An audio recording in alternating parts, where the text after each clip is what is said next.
नमस्कार. Paul Brunton लिखित आध्यात्मिक भारताचा रहस्यमय शोध या पुस्तकाचा अनुवाद आपण वाचत आहोत. आज आपण 5व्या प्रकरणाला सुरुवात करतो आहोत. माझ्या हातातील घड्याळाचे काटे काळाबरोबर धावत होते. कॅलेंडरवरील आठवडे एका पाठोपाठ एक मागे सरकत होते आणि मी माझ्या प्रवासाची दिशा दक्षिणेच्या पठाराकडे वळवली होती. कितीतरी उल्लेखनीय स्थळांना भेटी देऊनही या मार्गक्रमणात माझी असाधारण माणसाशी अजिबात भेट झाली नाही.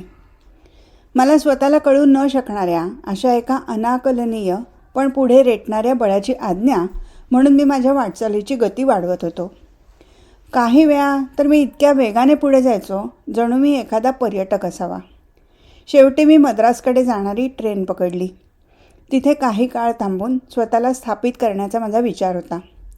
रात्रीच्या दीर्घ प्रवासादरम्यान जेव्हा झोपेला रिझवणं कठीण होऊन गेलं तेव्हा पश्चिम भारताच्या प्रवासात मला कोणकोणते अदृश्य फायदे लाभले याचा मी हिशेब मांडू लागलो. बळजबरीने का होईना पण मला हे कबूल करावं लागलं की मला अजूनपर्यंत अशा एकाही योग्याचा मागोवा घेता आला नव्हता ज्याला शोधून मला अपरिमित आनंद व्हावा. त्यामुळे एखाद्या ऋषीचा शोध घेण्याचा विचार सध्या तरी मनाच्या तळाशी टाकायला हवा. उलट मला निद्रिस्त भारतातील प्रचंड अंधश्रद्धा आणि श्वास गुदमरायला लावणाऱ्या रूढी वारंवार नजरेला पडल्या होत्या. हे पाहून मला जाणवत होतं की मुंबईत ज्यांची ओळख झाली होती त्यांनी माझ्या अशा शोधाविषयी व्यक्त केलेल्या शंका आणि दिलेली धोक्याची सूचना या दोन्ही गोष्टी रास्तच होत्या. शिवाय मीच माझ्यावर लादलेलं हे काम पूर्णत्वाला नेणं किती अवघड आहे याची जाणीवही दिवसेंदिवस वाढत होती. इथे विविध प्रकारचे पवित्र लोक आहेत पण मला त्यांचं पुरेसं आकर्षण वाटत नव्हतं. भटकंती अंती अशी अनेक मंदिरं पाहिली ज्यांचे गूढ गाभारे बरंच काही देण्याचं वचन द्यायचे. मी त्या देवालयाच्या पवित्र सीमेत प्रवेश करायचो आणि उंबऱ्यावर उभा राहायचो. आत डोकावून पाहिल्यावर चमत्कारिक भाविक नजरेला पडायचे. प्रार्थना करताना ते इतक्या जोराने घंटा बडवायचे की जणू काही त्यांच्या प्रार्थनेकडे त्यांच्या इष्टदेवतेचा चुकूनही कानाडोळा होऊ नये. मद्रासला पोचल्यावर मला अतिशय आनंद झाला. मद्रासचं वेडं वाकडं पसरलेलं रंगीबेरंगी रूप मला भावलं आणि मी 2 मैलाच्या अंतरावरील एका मोहक उपनगरात मुक्काम ठोकला. मला भारताशी सहज संपर्क साधता यावा म्हणून मुख्य शहरातील पाश्चात्य हॉटेल टाळलं. माझं घर ब्राह्मण गल्लीत आहे. माझे पाय सहज रुतून बसतील इतकी जाड वाळू या रस्त्यावर पसरली आहे. आजूबाजूला माती दाबून पायरस्ता केलेला आहे. प्रत्येक गोष्ट 20व्या शतकाच्या आधुनिक सुधारणापासून मुक्त आहे. पांढऱ्या चुनाने रंगवलेल्या घरांसमोर खांबावर उभारलेले द्वारमंडप आहेत आणि खुले व्हरेंडेही. माझ्या घराच्या आतल्या बाजूला फरशी बसवलेला आवार आहे ज्याच्या भोवती छप्पर असलेली गॅलरी आहे. एका जुन्या विहिरीतून पाणी ओढून काढावं लागतं. या उपनगरातील 2-3 रस्ते ओलांडल्यावर अत्यंत वैभवशाली स्थानिक दृश्य मला चिरंतन आनंद देतं. या ठिकाणाहून अर्ध्या तासापेक्षा कमी अंतर पायी चालून गेल्यावर अड्यार नदी लागते हेही मला समजलं. नदीच्या विस्तृत पात्राला लागून असलेलं ताडांच्या झाडाचं उपवन मला खूप आवडलं. मी माझा मोकळा वेळ या झाडांमध्ये रेंगाळण्यात किंवा नदीकिनारी काही मैल पायी तुडवण्यात घालवायचो. इथून अड्यार नदी खालच्या दिशेने मद्रासकडे जाते. तिथे नगराची उत्तर सीमा बनून ती कोरोमंडलच्या अथांग उसळणाऱ्या लाटांमध्ये मिसळून समुद्राला जाऊन मिळते. एके दिवशी सकाळी मी या प्रवाही नदीच्या सुंदर तीरावरून रमत गमत चाललो होतो. माझ्यासोबत ओळखीचा एक ब्राह्मण होता. त्याला माझी आवड कशात आहे हे माहीत होतं. थोड्या वेळानंतर त्याने अचानक माझा हात धरला. "ते पहा," तो उद्गारला. "आपल्या जवळ येणारा तो तरुण माणूस पहा, तो योगी आहे असं म्हटलं जातं. तुम्हाला त्याच्याशी बोलायला नक्कीच आवडेल. पण हाय दैवा, तो तर आमच्याशी कधीच बोलत नाही." "का?" "तो कुठे राहतो हे मला माहीत आहे, पण तो या जिल्ह्यातील सगळ्यात जास्त भिडस्त माणूस आहे." हे बोलणं सुरू असतानाच तो अनोळखी माणूस आमच्या अगदी जवळ येऊन पोचला होता. एखाद्या खेळाडूसारखी त्याची देहयष्टी प्रमाणबद्ध होती. मला वाटतं तो 35च्या आसपास असावा. त्याची उंची मध्यम उंचीपेक्षा किंचित जास्त होती. त्याच्या चेहऱ्याचा रंग सावळा तर हातापायाची कातडी रापलेली दिसत होती. त्याचे रुंद बसकं नाक, जाड ओठ आणि पिळदार शरीर ही सगळी अनार्य कुळाची लक्षणं होती. त्याने त्याचे लांब केस व्यवस्थित विंचरून त्यांची डोक्यावर मधोमध गाठ बांधली होती. कानात विशिष्ट प्रकारची मोठी कर्णभूषणं घातली होती एक पांढरी शाल शरीराला गुंडाळून डाव्या खांद्यावर तिचं टोक टाकलं होतं. त्या खालचे पाय उघडे होते. पायात काहीच घातलेलं नव्हतं.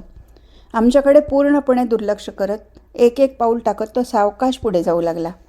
त्याची नजर जमिनीवर काहीतरी शोधत असल्यासारखी खाली वळली होती. त्या नजरेमागील त्याचं मन कशावर तरी चिंतन करतंय की काय असं वाटत होतं. या चालत्या ध्यानाचा चिंतनाचा विषय काय असावा असा विचार मी करू लागलो. त्याने माझं कुतूहल चाळवलं. माझी अभिरुची अधिकच वाढवली. आमच्या दोघांमधील अडथळे दूर करण्याच्या तीव्र इच्छेने मला अचानक घेरलं. मला त्याच्याशी बोलायचं आहे. चल आपण मागे परत फिरू, मी माझ्यासोबतच्या ब्राह्मणाला सुचवलं. त्याचा काहीच फायदा नाही, ठामपणे निषेध व्यक्त करत तो म्हणाला. कमीत कमी मी प्रयत्न तर करू शकतो. माझ्या या उत्तरावर त्या ब्राह्मणाने पुन्हा माझं मन वळवण्याचा प्रयत्न केला. त्या माणसाशी संबंध प्रस्थापित करणं अत्यंत दुरापास्त आहे. आम्हाला त्याच्याविषयी काहीच माहिती नाही. तो आपल्या शेजाऱ्यापासूनही अलिप्त राहतो. आपण त्याच्या बाबतीत दखल देऊ नये हेच योग्य. त्यांचं बोलणं सुरू असतानाच मी त्या नावाजलेल्या योग्याच्या दिशेने जाऊ लागलो. माझ्या सोबत्याला त्याची पावलं माझ्यासोबत वळवणं भाग पडलं. लवकरच आम्ही त्या माणसाच्या मागे पोचलो. आमच्या उपस्थितीची कोणतीही दखल न घेता तो शांतपणे पुढे चालत राहिला. आम्ही लगोलग त्याच्या मागे मागे चालत राहिलो. मी त्याच्याशी बोलू शकतो का असं त्याला विचारा, मी माझ्या सोबत्याला म्हणालो.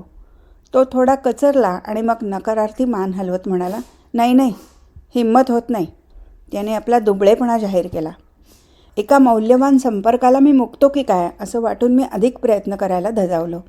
त्या योग्याला हाक मारण्याखेरीज आता काही गत्यंतर नव्हतं. मी सगळ्या युरोपियन आणि भारतीय परंपरांना वाऱ्यावर सोडून सरळ त्याच्या मार्गात त्याच्यासमोर जाऊन उभा राहिलो. मला येणाऱ्या तोडक्या मोडक्या हिंदीतून लहानसं वाक्य बोलण्याचा मी प्रयत्न केला. त्यांनी वर पाहिलं. त्याच्या चेहऱ्यावर अर्थपूर्ण पुसटचं स्मित उमटलं, पण त्याने नकारार्थी मान हलवली. आत्तापर्यंत मला केवळ एकच तमिळ शब्द माहीत होता. तमिळ मद्रासची भाषा होती आणि त्या योग्याला थोडंफार इंग्रजीही येत असणार यात शंका नव्हती. दक्षिणेकडे फार थोड्या लोकांना हिंदी येतं, पण या गोष्टीची मला या क्षणापर्यंत तरी जाणीव नव्हती. सुदैवाने त्या ब्राह्मणाला वाटू लागलं की त्याने मला अशा रीतीने असहाय्य स्थितीत वाऱ्यावर सोडणं योग्य नाही, म्हणून तो माझ्या मदतीला धावला. त्याने त्या योग्याला तमिळमध्ये अडखळत माफीच्या सुरात काहीतरी सांगितलं. त्यावर योग्याने उत्तर दिलं नाही. त्याचा चेहरा कठोर झाला. डोळ्यात थंडपणाचे दुराव्याचे भाव आले. माझ्या ब्राह्मण सोबत्याने माझ्याकडे संकोचाने पाहिलं. नंतर बराच वेळ शांततेत गेला. आमच्यापैकी कोणालाच काय करावं हे कळत नव्हतं.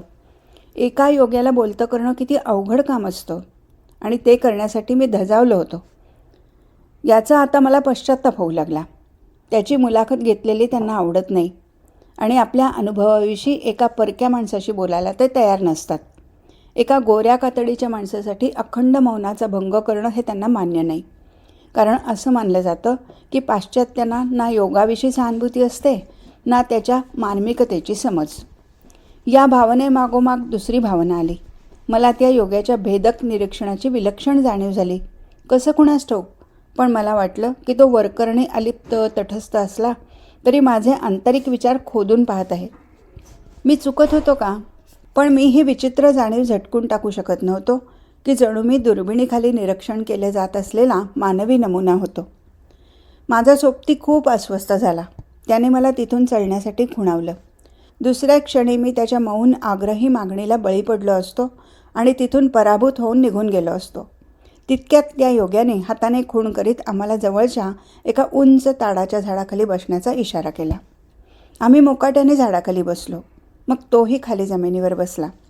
त्याने माझ्या सोबतच्या ब्राह्मणाला उद्देशून काही तमिळ शब्द उच्चारले. त्याचा आवाज घुमणारा होता. त्याच्यात एक सांगीतिक गुण होता.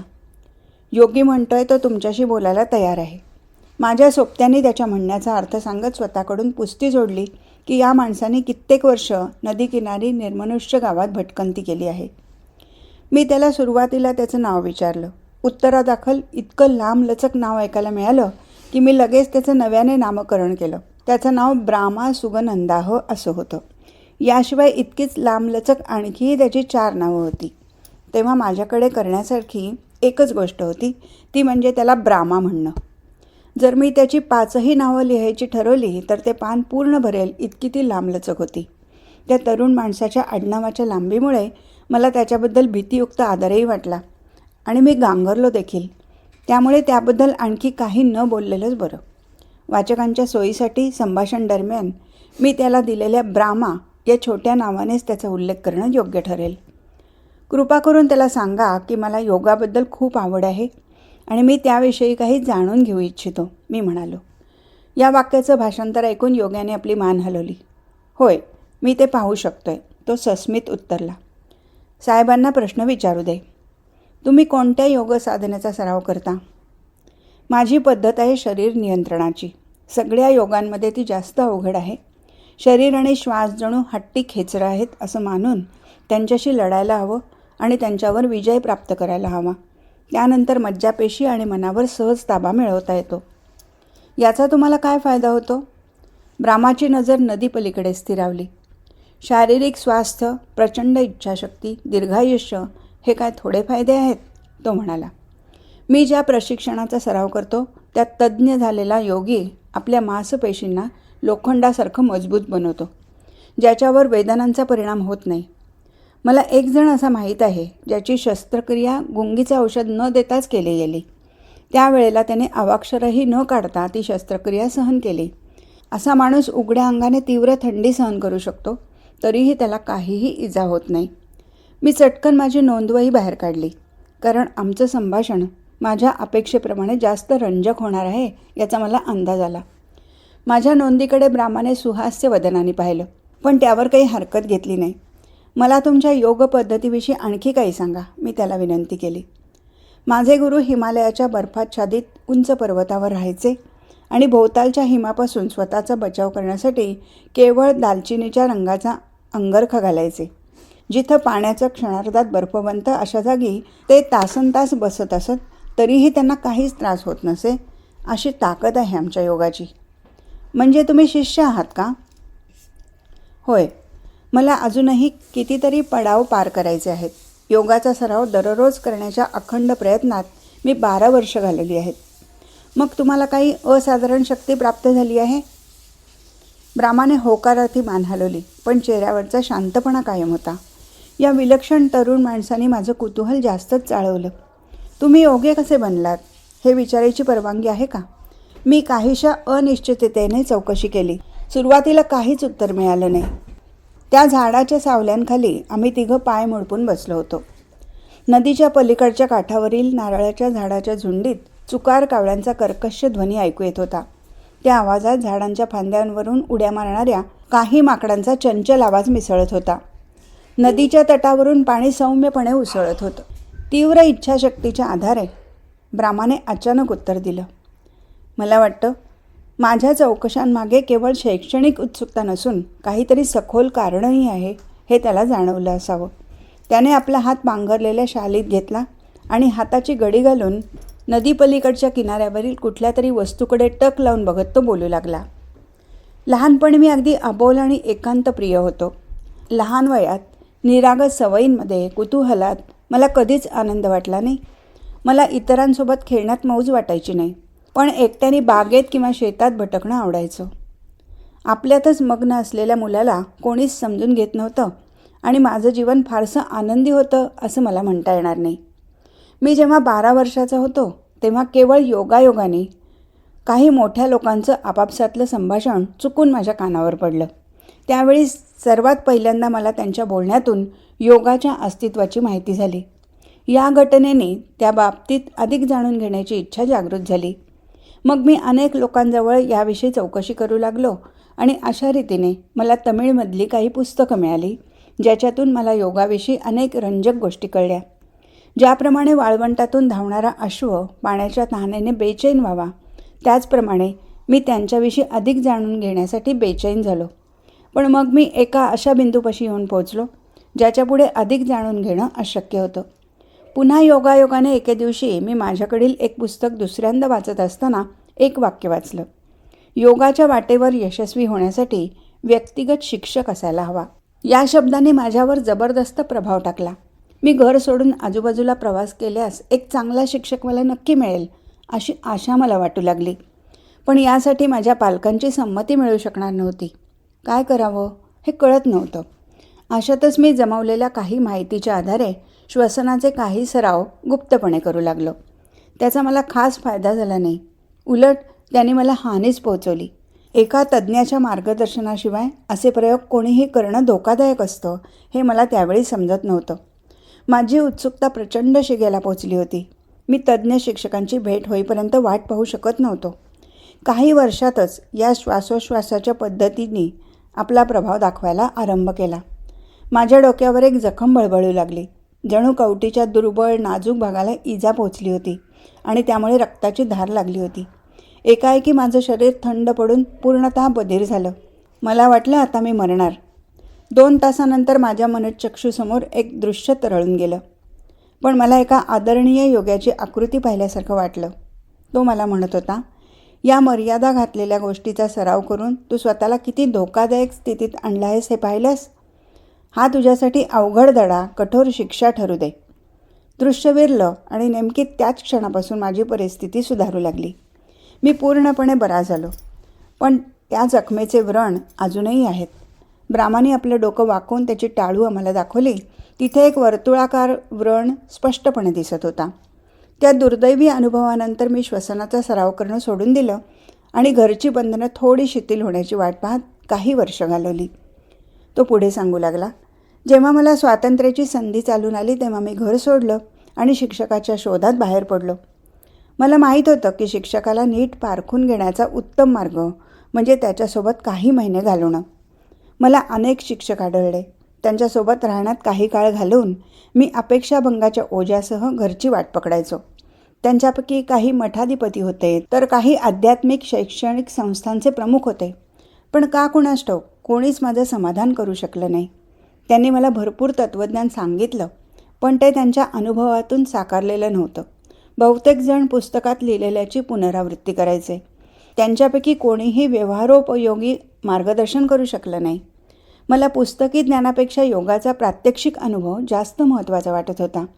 अशा रीतीने मी 10 शिक्षकांना भेटलो, पण ते खऱ्या अर्थाने योगामध्ये निष्णात नव्हते. तरीही मी हताश झालो नाही. माझी तारुण्यसुलभ कुतूहलाची ज्योत जास्तच तेजाळली, कारण अशा नकारांनी यशस्वी होण्याचा माझा निर्धार आणखीनच दृढ होत गेला. आता मी मोठा झालो होतो. मी माझ्या वडिलांचं राहतं घर नेहमीसाठी सोडण्याचा निर्णय घेतला आणि मरेपर्यंत खऱ्या शिक्षकाच्या शोधाचं व्रत घेऊन सांसारिक जगाचा त्याग केला. मग मी माझ्या 11व्या भटकंतीवर निघालो. तंजावर जिल्ह्यातील एका मोठ्या खेड्यात माझा मुक्काम होता. तेव्हाची ही गोष्ट. मी सकाळी स्नानासाठी नदीकिनारी गेलो. अंघोळ करून नदीच्या काठाकाठाने निघालो. लवकरच मी लाल दगडांनी बांधलेल्या एका लहानशा मंदिरात पोचलो. खरं तर ती मंदिराची एक लहानशी प्रतिकृती होती असं म्हटलं तरी चालेल. उत्सुकतावश मी आत डोकावून पाहिलं आणि मला आश्चर्यच वाटलं. आवश्यकतेपुरता वस्त्र परिधान केलेल्या एका व्यक्तीभोवती कैक माणसं वर्तुळाकार जमा होऊन त्याच्याकडे अत्यंत आदराने पाहत होती. त्यांच्या मधोमध विराजमान असलेल्या त्या माणसाच्या चेहऱ्यावरचे भाव मर्यादापूर्ण, विनम्र आणि गूढ होते. मी दारापाशीच भीतियुक्त आदराने मोहित होऊन थबकलो. त्या छोट्याशा समुदायाला काही सूचना दिल्या जात आहेत आणि सूचना देणारा माणूस हा केवळ पुस्तकी किडा नसून तो खरा योगी, एक सच्चा शिक्षक आहे असं मला तीव्रतेनं जाणवलं. ते का याचं स्पष्टीकरण मात्र मला देता येणार नाही. अचानक त्या शिक्षकाने त्याचा चेहरा दाराकडे वळवला आणि आमची नजरानजर झाली. त्यानंतर मी माझ्या अंतःप्रेरणेला अनुसरत त्या मंदिरात प्रवेश केला. त्या शिक्षकाने मला मनापासून अभिवादन केलं आणि खाली बसायला सांगून म्हणाला, 6 महिन्यापूर्वी तुला शिष्य बनवावं असा मला आदेश आला होता आणि आता तू आला आहेस. मला सुखद आश्चर्यासह या गोष्टीची आठवण झाली की मी माझ्या घरून या 11व्या यात्रेला बरोबर 6 महिन्यापूर्वी सुरुवात केली होती. तर अशा रीतीने मला माझ्या शिक्षकाची भेट घडली. त्यानंतर त्यांनी जिथे जिथे प्रवास केला तिथे तिथे मी त्यांच्यासोबत गेलो. कधी ते नगरात जायचे तर कधी एकाकी जंगलात किंवा दूरवरच्या रानावनात शिरायचे. त्यांच्या मदतीने मी योगमार्गावर बऱ्यापैकी प्रगती करू लागलो होतो आणि संतुष्टीही मिळत होती. माझ्या शिक्षकांनी अनुसरलेला मार्ग जरी शरीर नियमनाचा होता तरी ते महान अनुभवी योगी होते. योगाच्या अनेक पद्धती आहेत. त्यांच्या सरावाची रीतभात वेगवेगळी आहे. मला शिकवण्यात येणारी एकमेव पद्धत अशी होती जिचा मनाऐवजी शरीराने प्रारंभ होत होता. श्वासावर नियंत्रण कसं ठेवायचं हेही मला शिकवलं गेलं. एकदा तर एक यौगिक शक्ती मिळवण्यासाठी, स्वतःला सज्ज करण्यासाठी मला 40 दिवस उपवास करायला लागले. परंतु एके दिवशी माझ्या शिक्षकांनी मला बोलवून जे सांगितलं त्यामुळे मी आश्चर्यचकित झालो. ते म्हणाले की अद्याप सगळ्या जगापासून अलिप्त होण्याची तुझी वेळ आलेली नाही, तेव्हा तुझ्या माणसांमध्ये परत जा आणि सर्वसामान्य जीवन जग. तुझं लग्न होईल, तुला एक मुलंही होईल. तुझ्या वयाच्या 39व्या वर्षी तुला काही संकेत दिले जातील. त्यानंतर तू जगापासून पुन्हा दूर जाण्यासाठी मुक्त असशील. या संकेतानंतर तू जंगलात राहशील आणि मग प्रत्येक योगी जे ध्येय गाठू इच्छितो ते प्राप्त होईपर्यंत एकांतवासात ध्यानधारणा करत राहशील. तोपर्यंत मी तुझी वाट पाहीन आणि मग तू पुन्हा माझ्याकडे येऊ शकतोस. त्यांची आज्ञा शिरसावंद्य मानून मी माझ्या मूळ गावी परतलो. योग्य वेळी लग्न केलं. माझी पत्नी एक श्रद्धाळू आणि समर्पित स्त्री होती. माझ्या शिक्षकाने भाकीत केल्यानुसार मला एक मुलगा झाला, पण लवकरच माझ्या पत्नीचा मृत्यू झाला. तोपर्यंत माझे आईवडीलही हयात नव्हते. म्हणून मी स्थानिक गाव सोडलं आणि इथे येऊन एका म्हाताऱ्या विधवेच्या घरात राहू लागलो. तीही माझ्या मूळ गावचीच रहिवासी आहे आणि मला माझ्या बाळपणापासून ओळखते. ती माझ्या घरगुती गरजा भागवते, काळजी घेते. तरीही इतक्या वर्षाच्या अनुभवाने इतकी धोरणी बनली आहे की मला आमच्या शिक्षण पद्धतीने दिलेल्या आदेशानुसार अलिप्तपणे राहण्याच्या माझ्या जीवनशैलीत चुकूनही दखल देत नाही. ब्राह्मा बोलायचा थांबला आणि त्याच्या वर्णनात्मक कथनाने मी इतका प्रभावित झालो की माझी चौकशी करणारी जीभ जणू शिवली गेली. त्यानंतर 2-3 मिनिटाचा काळ पूर्ण शांततेत गेला. मग तो योगी उठला, परतीच्या दिशेने वळून सावकाश चालू लागला. माझं सोबती ब्राह्मण आणि मी त्याच्या पाठोपाठ चालू लागलो. आमची वाट ताडाच्या सुंदर वनातून जात होती. झळाळत्या सूर्यप्रकाशात नदीचं सळसळणारं पाणी चमकत होतं. तिच्या तीराने आम्ही रमत गमत चाललो होतो. साधारण एखादा तास गेला असावा. लवकरच आम्ही पुन्हा लोकांच्या वस्तीत शिरलो. कोळी लोक बोटीने किंवा किनाऱ्यावर मासेमारी न करता पाण्यात चालत आपापली कामं करत होते. कमरे एवढ्या पाण्यात जाळी टाकून ते मासे पकडत होते.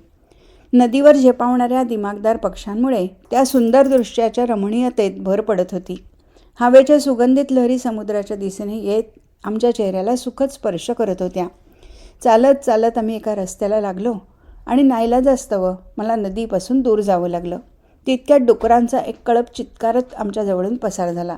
एक हलक्या जातीची पांढऱ्या केसाची स्त्री त्याची राखण करत होती आणि मागे रेंगाळणाऱ्या चुकार डुकरांना बांबूच्या काठीने हाकलत होती. शेवटी ब्राह्मा आमचा निरोप घ्यायला आमच्या दिशेने वळला. त्याला पुन्हा भेटायची परवानगी मला मिळेल अशी आशा मी व्यक्त केली. त्याने होकार दिला. मग मी त्याला धाडसाने विचारलं, तुम्हाला आमंत्रित करण्याचा मान मला लाभू शकतो का? माझ्या ब्राह्मण सोबत्याला हे पाहून अत्यंत नवल वाटलं की त्याने संध्याकाळी माझ्याकडे भेटायला यायला संमती दिली. संध्याकाळ ढळू लागली तसा मी ब्राह्माच्या भेटीची काहीशा आतुरतेने वाट पाहू लागलो. माझ्या मनात अनेक प्रश्न लपंडाव खेळत होते. त्याच्या संक्षिप्त आत्मवृत्ताने माझं कुतूहल चाळवलं गेलं होतं, तर त्याच्या चमत्कारिक चारित्र्याने मला बुचकळ्यात टाकलं होतं. नोकराने त्याच्या आगमनाची वर्दी देताच त्यांच्या स्वागतार्थ मी दोन्ही हाताचे तळवे एकत्र जुळवून नमस्कार करत वरंड्याच्या पायऱ्या उतरू लागलो. भारतीय अभिवादनाची पाश्चिमात्यांना काहीशी विचित्र वाटू शकणारी ही मुद्रा मी इतक्यात शिकलो होतो. माझा आणि तुमचा आत्मा एकच आहे असं ती सुचवते. खरं तर ती पाश्चात्यांच्या हस्तांदोलन पद्धतीची पर्यायी पद्धत आहे इतकंच. तरीही पाश्चात्यांनी असं वागणं दुर्मिळ असल्यामुळे एका युरोपियन माणसाकडून असं स्वागत झाल्यास हिंदू आनंदित होतात. एक मित्र या नात्याने माझा स्वीकार केला जावा अशी माझी इच्छा होती.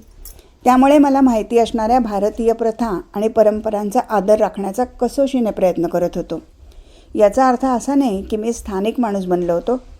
माझा तसा उद्देशही नव्हता, पण ते माझ्याशी जसं वागत होते त्यावर मी विश्वास ठेवत होतो. ब्राह्मा माझ्यासोबत दिवाणखान्यासारख्या मोठ्या खोलीत आला आणि जमिनीवरच मांडे घालून बसला. मी त्याला दुभाषामार्फत विचारलं, तुम्ही दिवाणावर बसणार नाही का? ते पुरेसं मऊ आणि आरामशीर आहे. पण नाही, त्याने खालच्या कडक जमिनीवर बसणं पसंत केलं. लक्षात घ्या, भारतीय घरांच्या जमिनी लाकडी तक्क्याच्या नव्हे तर फरशीच्या असतात. माझं आदरातिथ्य स्वीकारल्याबद्दल मी त्याचे आभार मानून त्याच्यासमोर काही खाद्यपदार्थ ठेवले. त्याने त्याचा स्वीकार केला आणि शांतपणे ते खाल्ले. खाणं झाल्यावर मला असं वाटलं की मी त्याला माझ्यासंबंधी काही सांगायला हवं. मी त्याच्या जीवनात अचानक दखल का दिली याचा त्याला खुलासा होईल असं काहीतरी सांगावं. म्हणून मग मला कोणत्या अदृश्य शक्तीने भारतात ओढून आणलं याचं थोडक्यात वर्णन केलं. ते ऐकल्यावर रामाने आत्तापर्यंत स्वतःला अलिप्तपणाच्या ज्या तटबंदीमध्ये दडवून ठेवलं होतं तिच्या बाहेर पडून माझ्या खांद्यावर मैत्रीपूर्ण हात ठेवला. पाश्चात्य देशात असे लोक अस्तित्वात आहेत हे ऐकून आनंद झाला. तुमचा प्रवास वाया जाणार नाही, कारण तुम्हाला खूप काही शिकता येईल. माझ्यासाठी हा आनंदाचा दिवस आहे की नियतीने आपली भेट घडवून आणली. तुम्हाला जे जाणून घ्यायची इच्छा आहे ते विचारा. मी घेतलेल्या शपथेने मला परवानगी देईपर्यंत मी तुम्हाला सगळं काही आनंदाने सांगेन. अर्थातच हा शुभशकून होता. मी त्याला त्याच्या योग पद्धतीचं स्वरूप, तिचा इतिहास आणि उद्दिष्ट यासंबंधी चौकशी केली. आज इथेच थांबू. हरिओम तत्सत.